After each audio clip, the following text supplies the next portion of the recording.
মানে স্পিকার, আমি এই ব্যাপারে স্পষ্ট বলতে চাই, মদ আল্লাহ তাআলা হারাম করেছেন, এটা কিয়ামত পর্যন্ত হারাম থাকবে। সারা দুনিয়ার সকল মানুষও যদি জায়েজ বলে, হালাল বলে, তবুও এটা হারাম থাকবে। আল্লাহ, রসুল এবং আখিরাতের প্রতি, কোরআনের প্রতি যারা ঈমান পোষণ করে তাদের কাছে মদের দাম কমানো বাড়ানো অথবা শুল্কের হ্রাস বৃদ্ধি তাদের কাছে কোনো ব্যাপারই নয়। মাংনাও যদি দেওয়া হয়, মদের ফ্যাক্টরির মধ্যে যদি বদ্ধ দরজা জানালার মধ্যে তাদের রাখা হয়, তবুও তারা আল্লাহর ভয়ে মদ স্পর্শ করবে না।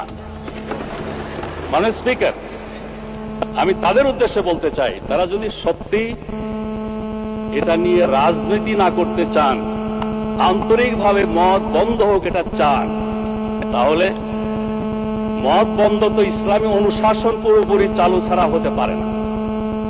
ইসলামী রাষ্ট্র ব্যবস্থা, সমাজ ব্যবস্থা, শিক্ষা ব্যবস্থা চালু হওয়া ছাড়া হতে পারে না। অথচ ওনারা তো ইসলামী অনুশাসন কায়েমের আন্দোলনকে বলেন মৌলবাদ, বলেন সাম্প্রদায়িকতা, বলেন ধর্মান্ধতা। যতদিন তারা ইসলামী রাষ্ট্র ব্যবস্থা, সমাজ ব্যবস্থার আন্দোলনকে মৌলবাদ, সাম্প্রদায়িকতা, ধর্মান্ধতা বলা বন্ধ না করছেন, ততদিন মদের ব্যাপারে তাদের কোনো প্রশ্ন তোলার অধিকার নাই। মানে স্পিকার, আমি স্পষ্ট বলতে চাই, মদ শুধু ইসলামেই নিষিদ্ধ নয়, সকল ধর্মের দৃষ্টিতেই এটা একটা ক্ষতিকর জিনিস। ধর্মকর্ম যারা মানে না তাদের দৃষ্টিতে এটা ক্ষতিকর জিনিস।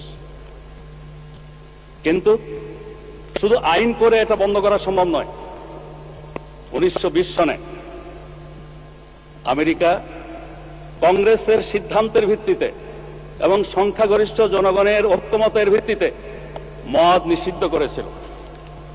মদ থেকে তাদের জাতিকে দূরে রাখার জন্য কোটি কোটি পৃষ্ঠা বুকলেট, লিফলেট, হ্যান্ডবিল প্রচার করেছিল। তখনকার আপ টু ডেট, মানে স্পিকার, হলুদ বাতি জ্বালালে আমি থেমে যাই।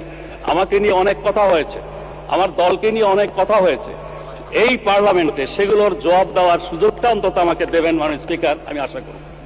তাই বলছিলাম, আমেরিকাতে এভাবে মদ বন্ধের সিদ্ধান্ত নিয়েছিল 1920 সনে। 1933-এ আবার এই সিদ্ধান্ত প্রত্যাহার করতে হয়েছিল।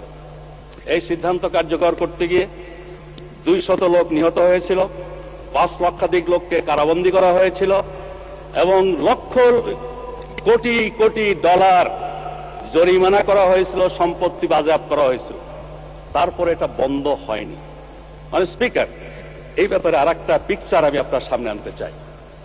1400 বছর আগে জনাবে মুহাম্মদুর রাসূলুল্লাহ সাল্লাল্লাহু আলাইহি ওয়াসাল্লাম যখন ইসলামের দাওয়াত দিচ্ছিলেন, সেই যুগটাকে বলা হয় আইয়ামে জাহিলিয়া। তখনকার দিনে মানুষের মদের আসক্তি আরো অনেক বেশি ছিল। আরবি ভাষায় দেখেছি মদের নাম 200-এরও বেশি। তাদের কাব্য সাহিত্যে মদের বন্দনায় ভরপুর। সেখানে বাড়িতে বাড়িতে মদের মটকি ছিল। আমেরিকার মতো এরকম প্রচার মিডিয়া ছিল না মোটিভেশনের জন্য।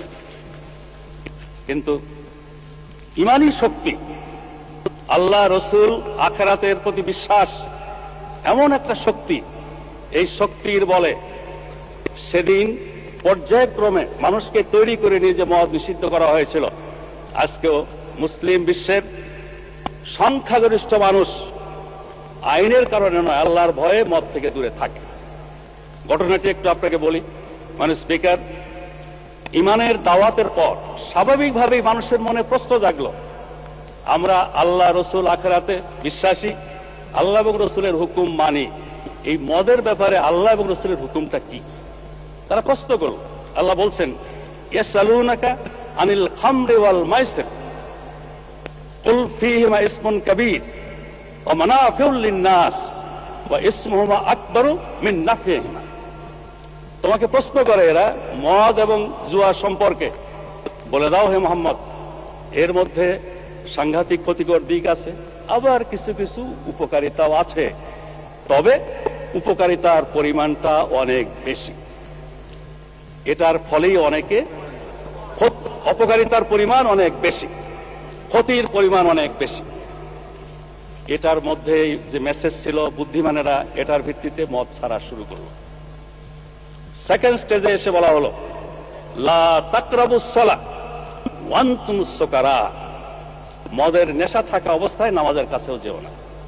নামাজ তো আগেই ফরজ হয়েছে, কিন্তু অতি বুদ্ধিমানেরা শুরু করলো কি, ফজর আর জোহরের মাঝখানে এমন একটা সময় সিলেক্ট করে যাতে জোহরের সময় আসার আগে নেশা কেটে যায়। একটা পর্যায়ের পরে একেবারে থার্ড স্টেজে এসে বলা হলো, ইন্নামাল খামরু ওয়াল মাইসিরু ওয়াল আনসাব ওয়াল আজলাম রিজসুম মিন আমালিশ শায়তান ফাসতানিবুহু লাআল্লাকুম তুফলিহুন। এই মদ, এই জুয়া, এই মূর্তি, এই পাশা খেলা, এগুলো শয়তানের কাজ।